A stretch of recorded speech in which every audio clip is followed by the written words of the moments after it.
চলো তোমাদের সাথে আজ একটা মিনি ব্লগ শেয়ার করা যাক। তারপর আর কি, আর 5টা দিনের মতোই আজকের দিনটাও ওই বোরিং ল্যাদ খেয়ে কাটছিল।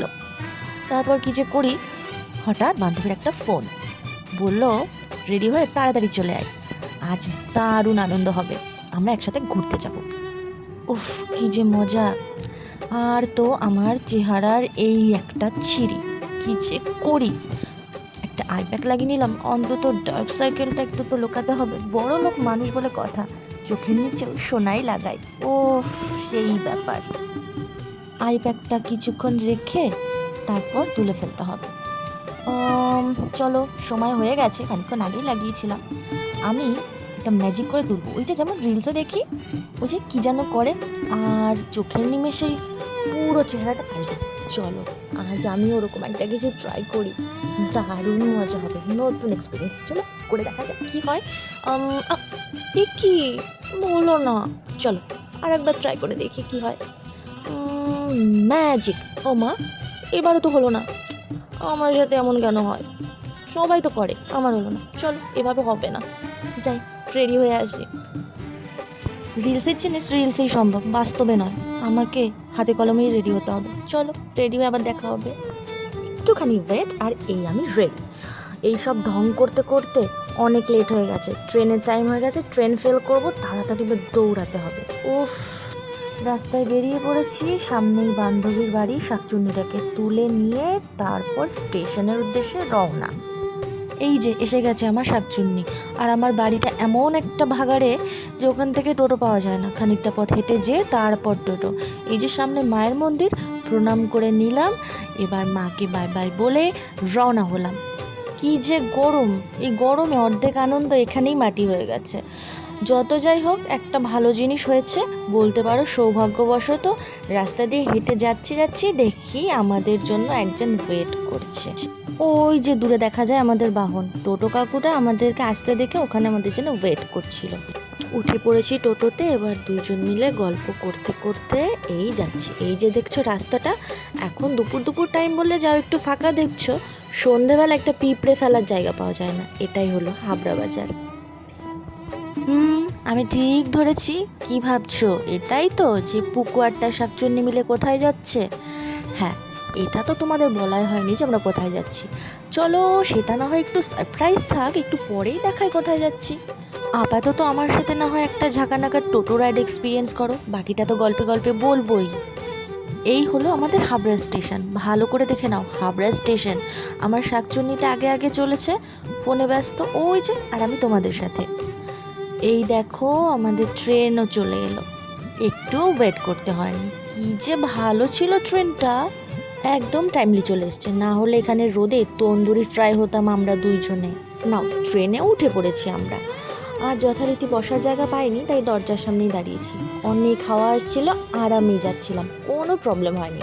আর আমরা বেশিরভাগ সময় ট্রেনে করে কোথাও গেলে জেনারেল কামরাতেই উঠি, লেডিস কামরাতে এত ঝামেলা ক্যাচর ম্যাচর হয়, একদম ভালো লাগে না। তার থেকে এখানে অনেক শান্তি। আর আমরা ট্রেনে ভিডিও করছি দেখে তুই একজন তাকাচ্ছিল, এত লজ্জা লাগছে আমাদের। যাই হোক, হাসি মজা করতে করতে গন্তব্যে পৌঁছে গেলাম। এটা হলো বারাসাত স্টেশন। ব্রিজ পার হয়ে এবার আমরা স্টেশন থেকে টোটো ধরবো, টোটোতে করে চলে যাব চাপাডালি মোড়, আর চাপাডালি মোড়ে গিয়ে আবার টোটো চেঞ্জ করব, তারপর চলে যাব কামাখ্যা মন্দির। হ্যাঁ, এই হলো বারাসাত কামাখ্যা মায়ের মন্দির। এখানে আসার উদ্দেশ্যেই আমরা বাড়ি থেকে রওনা হয়েছিলাম। প্রতি বছর মায়ের পুজো উপলক্ষে এখানে মেলা বসে, এই মেলাতে ঘুরতেই আমরা এসেছি। হ্যাঁ, একটা কারণে আজ আমরা মন্দিরের ভেতরে যাব না, অন্য একদিন নিশ্চয়ই যাব। সেদিন মন ভরে মায়ের দর্শন করব, মাকে পুজো দেব। দেখো, এখনো মেলাতে ঢুকে পারলাম না, আর এখনই ঘেমে স্নান হয়ে গেছি। ভীষণ গরম লাগছিল আজ, অসম্ভব। এদিকে কামাখ্যা মায়ের মন্দির, আর ঠিক তার উল্টো দিকে রাধা গোবিন্দের মন্দির। দুটো মন্দিরই নাকি খুব জাগ্রত। আর এই হলাম আমি পুকু, আর এই হলো আমার শাকচুন্নি। দুজন মিলে এবার মেলায় গুটি গুটি পায়ে প্রবেশ করবো আমরা। চলো সাথে থাকো, দেখি মেলায় কি কি আছে। দেখো, মেলায় ঢুকে পারলো না, আর আমাদের শাকচুন্নির সাজগোজ শুরু হয়ে গেছে। এই দোকানটায় দেখো, অক্সিডাইজ জুয়েলারির অসম্ভব সুন্দর কালেকশন, পুরোই মাথা নষ্ট। আমি তো দেখে পুরো ফিদা হয়ে গেছি, কেমন যেন একটা পাগল পাগল লাগছিল। কিন্তু মানি ব্যাগে তো খুব একটা বেশি জোর ছিল না, তাই আর কিছু কেনা হয়নি। তারপর চলে এলো আর একটা মাথা নষ্ট করা ব্যাপার। ও মাই গড, এত এত কালারফুল সুন্দর সুন্দর কিউট কিউট ছোট্ট ছোট্ট ইয়াররিংস, আমার তো দেখে পুরো পাগল পাগল লাগছিল। আর বিশেষ করে যে ব্যাপারটা আমার মানে খুব নজর কেড়েছে সেটা হলো এটার দাম মাত্র 10 টাকা। এত সুন্দর সুন্দর, ভাবা যায় মানে আমি ভেবেছিলাম কিছু কিনবো না, কিন্তু এটার দামটা দেখে আমি না কিনে থাকতে পারলাম না, তাই আমিও কিনে ফেললাম পুরোই 10 জোড়া কানের। এবার আর বলার অপেক্ষা রাখে না, পুরো মেলা জুড়ে এত সুন্দর সুন্দর জিনিস, মানে কেউ 1 বস্তা টাকা নিয়ে গেলে বোধ হয় নিমেষে উধাও।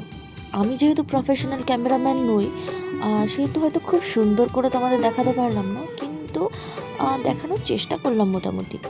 পুরো মেলা জুড়ে অনেক সুন্দর জিনিস। আর এই যে ক্লিপের দোকানটা দেখছো, মানে এত সুন্দর সুন্দর ক্লিপ আমিও কিনে ফেলেছি লোভে পড়ে। আমি আর কোথায় ভেবেছিলাম কিছু কিনবো না, দেখো একে একে কত কিছু কেনা হয়ে গেল। আর মেলায় যেহেতু গেছি, ছেলের জন্য কিছু না আনলে তো মনটা ভালো লাগে না, না? তাই এই দোকান থেকে ছেলের জন্য স্টিকার বুকগুলো হয় না, ওগুলো নিয়ে এসেছি দুটো, ওগুলোর খুব পছন্দ। এবার কিছু খেতে হবে, খেয়ে ফেললাম ঘুগনি, গরম গরম ঘুগনি। আবার ঘুগনি খাওয়ার পর আবার সেই যে তারা, বাড়ি ফিরতে হবে, বাড়িতে না ফিরে তো উপায় নেই। এবার টোটো ধরে চলে যাচ্ছি চাপাডালির মোড়। চাপাডালির মোড় থেকে ভেবেছিলাম ট্রেনে যাব, তারপর দেখছি ট্রেনের স্টেশন পৌঁছাতে একটু লেট হয়ে যাবে, ট্রেনটা ফেল করব।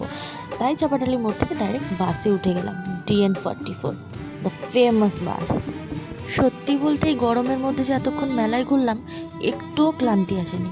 কিন্তু এই যে বাসে 20-25 মিনিট বসে আছি বাস ছাড়ার অপেক্ষায়, কী যে বিরক্তি লাগছিল, আর তেমন গরম লাগছিল। মনে হচ্ছিল যে এসে কী যে অপরাধ করে ফেলেছি, মা গো মা। যাই হোক, সে তো আর বলে লাভ নেই। তারপর বাসটা ছাড়লো আর বাসে করে সোজা বাড়ি চলে এলাম। এই যে বাড়ি এসে যা টায়ার্ড, এই গরমে মানে অসহ্য লাগছিল সব কিছু। আইসক্রিম খেয়ে ফেললাম, তারপর যেন মনে হলো একটু প্রাণ ফিরে পেলাম। সত্যি বলছি, বিশ্বাস করো, এমন আর জীবনে বেরোবো না। ও মা, কার জন্য অপেক্ষা করছো? চলো, টাটা, বাই বাই।